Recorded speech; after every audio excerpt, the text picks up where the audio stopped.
বাংলাদেশ বিদেশি ঋণে রেকর্ড ভেঙেছে।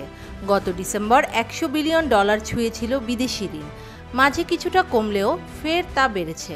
বর্তমানে বাংলাদেশের বিদেশি ঋণের পরিমাণ ছাড়িয়েছে $103 বিলিয়ন। বুধবার 18 সেপ্টেম্বর বাংলাদেশ ব্যাংকের হালনাগাদ প্রতিবেদনে এমন চিত্র উঠে এসেছে।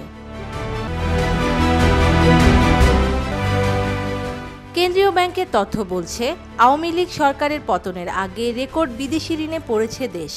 চলতি বছরের জুন মাস পর্যন্ত বাংলাদেশের বিদেশি ঋণের স্থিতি বেড়ে দাঁড়িয়েছে $103.78 বিলিয়ন বা 10,378 কোটি মার্কিন ডলার, যা গত মার্চ প্রান্তিক শেষে এর পরিমাণ ছিল $99.3 বিলিয়ন বা 9,930 কোটি ডলার।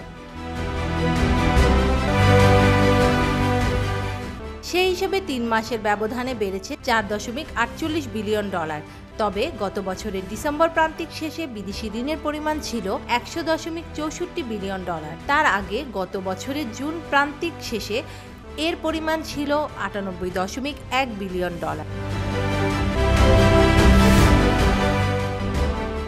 এ বিষয়ে বাংলাদেশ ব্যাংকের নির্বাহী পরিচালক ও মুখপাত্র হুসনে আরা শিখা গণমাধ্যমকে বলেন, দীর্ঘমেয়াদী ঋণ বেড়েছে।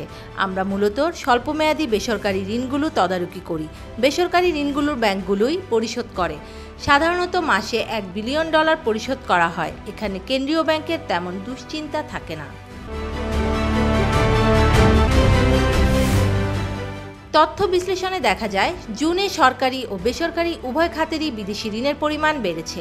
জুন শেষে সরকারের বিদেশি ঋণের পরিমাণ বেড়ে দাঁড়িয়েছে $83.21 বিলিয়ন বা 8,321 কোটি ডলার।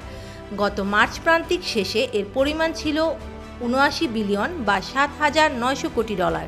সে হিসেবে 3 মাসে $4.21 বিলিয়ন।